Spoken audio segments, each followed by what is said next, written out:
In this video, I'm going to go over 7 ways that you might be ruining your music marketing ad campaigns. Obviously, these are things that you would try to avoid doing, but if you've never gone through and actually had them ruin your campaign before, you might have no idea that these are actually problems to begin with. So let's get right into it. First of all, we're inside of Facebook Ads Manager, or Meta Ads Manager as it's called now.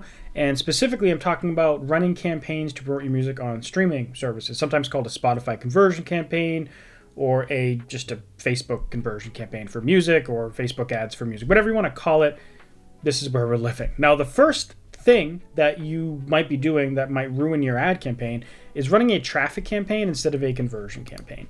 And this is a thing that's been talked about for years, but if you're new to running ads for your music, you might not know this at all. A lot of people assume that if you're going to create an ad campaign to promote your song on Spotify or Apple, you're going to create a new campaign, and then you're going to go to traffic. And a lot of people assume this, and then they wonder why, despite having hundreds or even thousands of link clicks, they get no streams on Spotify. Like, if you're getting thousands of conversions, rather, on your landing page and your conversion campaign, you should have thousands of streams. But for link clicks, often they just fail miserably. So basically, in a nutshell, don't run traffic campaigns and don't run link click traffic campaigns. You need to run a conversion objective. Essentially, instead of choosing traffic, you're going to choose engagement.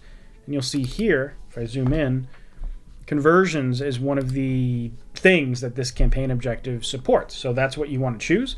Don't use traffic, use an engagement objective, use a conversion campaign. A pal of mine, Kyle the Ally, who made a video about this, found that engagement was actually the best objective to use, like statistically the best objective in his experiment. So I'll link that down below so you can check out his video on that topic if you want more information. But yeah, don't run traffic, run conversion campaigns. And by the way, if you have no idea how to set up those campaigns, check this video right here. I walk through the entire campaign creation process from start to finish. Now, the second thing we're going to talk about, which is very related to the first one, is not setting up your pixel on your landing page correctly. So remember how I mentioned we want to do a conversion campaign?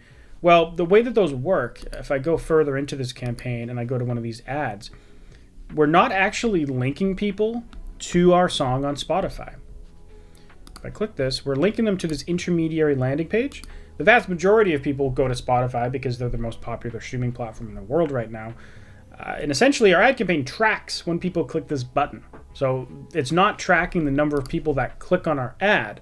I mean, it does track that too, but the more important number that Facebook's tracking or Meta's tracking is how many people convert on the page, how many people go through the landing page to go to Spotify. And that not only gets us higher quality people, but it gets us people that even stream in the first place. Remember, traffic campaigns often fail in a miserable dumpster fire of depression and defeat.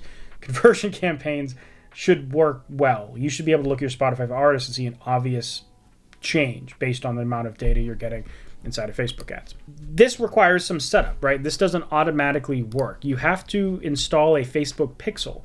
So when you're making your campaign and you're choosing to do an engagement conversion objective with the websites, you're going to be able to choose a pixel here. You're going to be able to choose a conversion event. Doing this is critically important. If you don't install the pixel right, if you choose the wrong event, your campaign will, again, burn in a fiery, smoky, ashy dumpster fire of depression and darkness, or whatever I said before. So you need to make sure you do it right. Now, there's so many variables with this that I'm going to recommend you just watch this video, because in that video I go over everything that's associated with how to set up a pixel for music marketing ad campaigns. I go through Feature FM, Hyped It, Smart Noise, and Submit Hub Links, which are 4 very popular smart link platforms at 4 different price points, free to not free and expensive and cheap. So check that video out, because that will walk you through making sure you do that. But it's critically important that you set up the pixel correctly and that you know it's working, because if it's not working, you might as well be running a traffic campaign, and we already know that traffic campaigns don't work.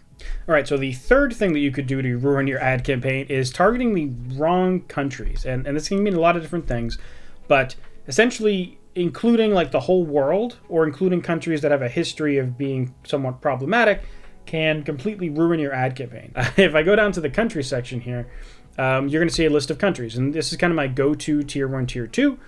So, take pictures, write this down if you want. By the way, if you're looking for an always up-to-date country spreadsheet that I personally use, and my team and my ad agency personally uses, my course link is down below. Also, if you ever book a consultation call with me, also down below, I give this out at will. So if you're on a call with me or you get my course, you'll have access to this country list. as well as it'll get updated as things go on. And there's a few different categories for what's tier 1, tier 2, and other HP countries. But this is my current tier 1, tier 2 list. These all work. That's why they're in my tier 2 list. I also have a tier 3 and then a don't use section and a high paying country list as well in there. But the don't use list essentially includes a lot of countries that are potentially problematic. And what a lot of people will do when they first get in here, let me just wipe this out here, is they come in and they do one of a few things. First of which, they might come in here and target the whole worldwide.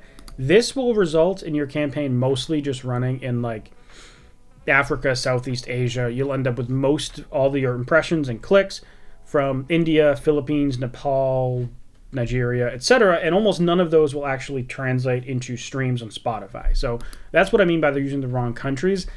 A lot of this is trial and error, right? Like I didn't just magically know what countries worked and what didn't. I just started running campaigns and I burnt a lot of money along the way failing, right? Like I try to run ads in Pakistan, and then I realized that, okay, Pakistan doesn't really work. And then eventually I do get a successful campaign in Pakistan. I'm like, okay, well, now I kind of know that when I'm doing this, I can't target that country. When I'm doing this, I can target that country.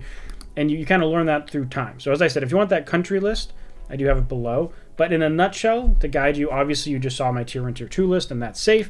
Avoid most of Africa. South Africa's fine. The rest of Africa I don't include. Avoid Southeast Asia, and avoid a lot of these small island Latin countries. For example, Dominican Republic and Cuba and Colombia, Chile even, Argentina even, can be very difficult to run ads to, so we'll just kind of avoid those countries. Now, on the flip side, when I say using the wrong countries, on the opposite perspective, the other thing that a lot of people do is they come in and they're just like, cool, I want to run this in the United States. And just the United States. And this is kind of the opposite problem, because now you're running your ad only in the most expensive country on earth to run ads, essentially. Like the US, UK, Canada, a few other countries are like just super expensive to run ads to. So if you do this, your campaign's probably going to fail, but for the opposite reason. It's going to be like super expensive per conversion.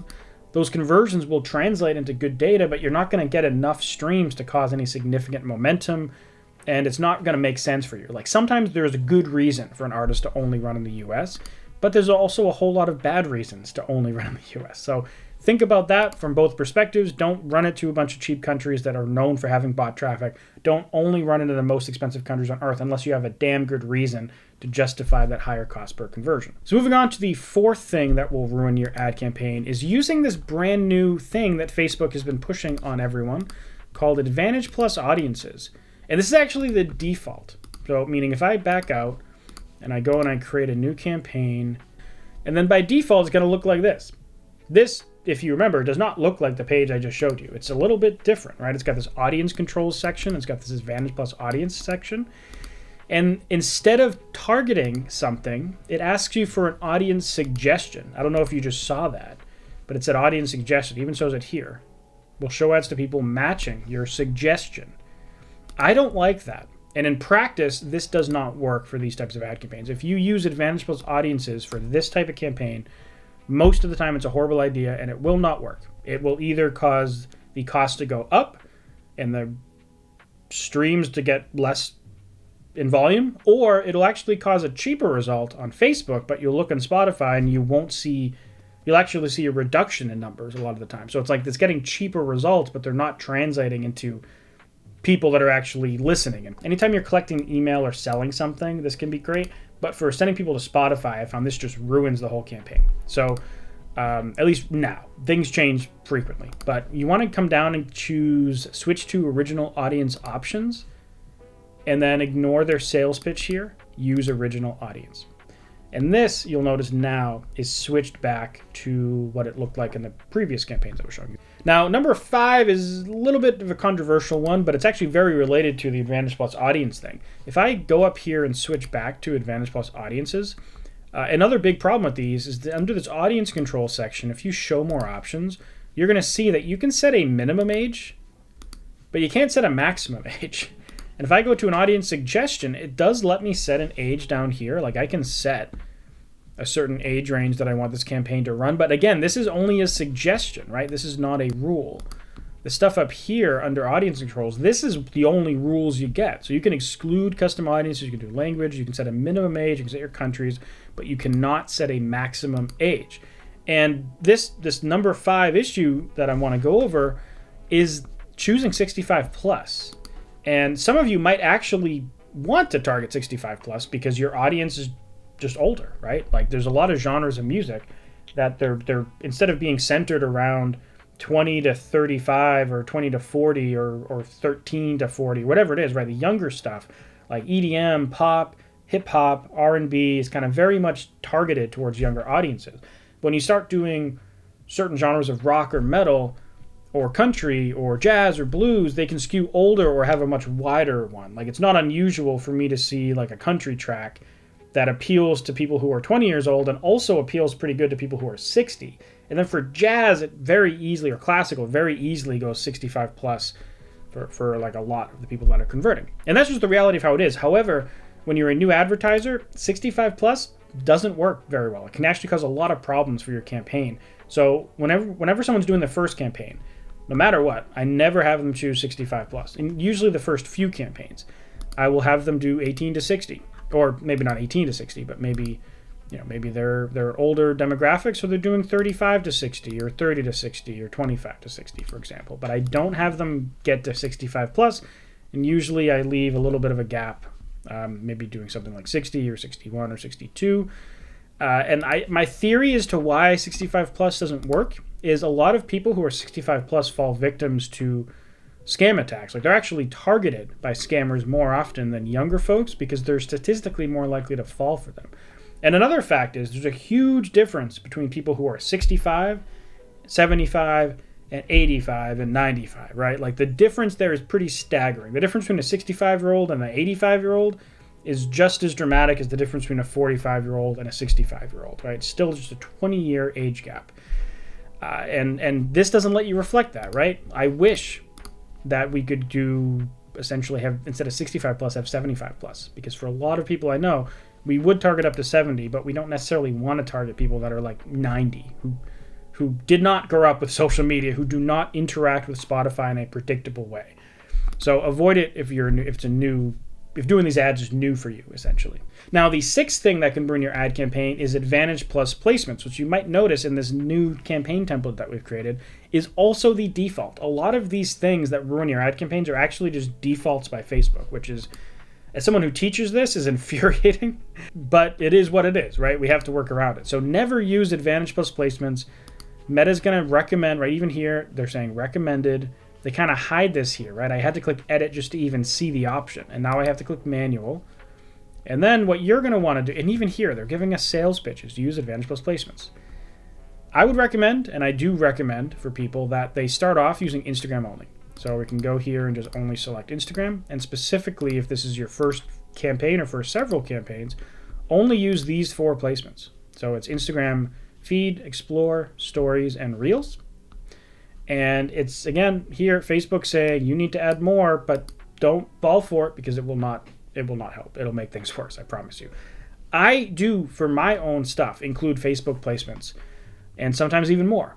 But I found that if you're a new advertiser, choosing Facebook placements can ruin your campaign about 20% of the time. As someone who teaches thousands of people to do this, I don't like having a 20% of the time people are going to burn money and waste their money. I want to just quickly mention that if you don't want to do this, like you're looking at all this and you're like, oh my God, I don't want to do this. I don't need to do it. I just want to hire someone to do this. Well, you can. You can click down below and you can hire my ad agency to do all of this for you, completely hands-off. We use our own ad accounts, our own pixels, our own smart link, our own everything, so that you don't have to really lift a finger. We'll even make ad creatives for you if you don't have any ad creatives to use. Ideally, you would, but we don't necessarily need that. All we need is a song and money, and we can get started running your campaign. And we have price points for almost every budget. Not quite every budget, but we can support a lot of budgets from indie to major label. So click down below if you are interested in outsourcing your ads to my team. We've done, as I said, thousands of these campaigns and generated over 300 million streams in Spotify alone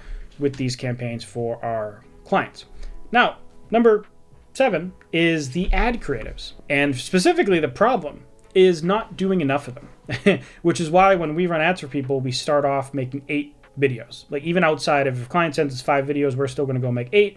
And if a campaign's not working, we make another 8. Then we have 16. Because trying ad creative is one of the most important parts of your whole campaign. And actually, we also offer the ability to just buy ad creatives from us if you're interested in that. So click down below to check that out too. But what I mean is if I go inside this campaign and click on this alt metal audience, you're going to see that we have 5 ads. And then this one, 5 ads. P1 through P5. And you'll notice in this case, they're actually very similar. They're all just clips of me singing. In this case, they have some text on them, but in some cases, they do not have text on them. And in some cases, it might be completely different. There's a lot of different formats of ads, and I'm constantly trying new things and tinkering, and different things can work for different types of projects, yada, yada, yada. But moral of the story is don't just try one ad. Run multiple. In this case, I filmed a video of me lip syncing. Swivel up my microphone here. Sorry if this is getting loud. I'm going to try to talk quiet. I put on a fancy jacket, and I'm just singing my song. You can see I'm in the same spot as I am in that video right there. So let me swivel this back. I didn't just do it for one part of the song, though. I recorded the whole thing, and then I cut it up into 5 different parts. So I don't remember exactly which part is which here, but just for the sake of example, let's say P1 is the chorus, and P2 is verse 1, and P3 is verse 2, P4 is a pre-chorus, and P5 is the breakdown of the song, because this is a metal track. So that's just an example. If you're doing an EDM track, you might have the intro, you might have verse 1, you might have build-up 1, you might have the drop, and you might have the last drop, because usually the last drop is going to be different from the first drop. So if you want to learn how to run these campaigns for yourself and see the entire process from start to finish, check out this video right here. And if you'd rather outsource it, like I mentioned before, to my team who's run thousands of these campaigns, check out this link right here. Now, if you prefer, because of your learning style or whatever reason, to grab a course or do a one-on-one consultation call where we can work together and I can teach you how to do this, I have those links down in the description. Thanks so much for watching. Subscribe if you want more, and I'll see you in the next video.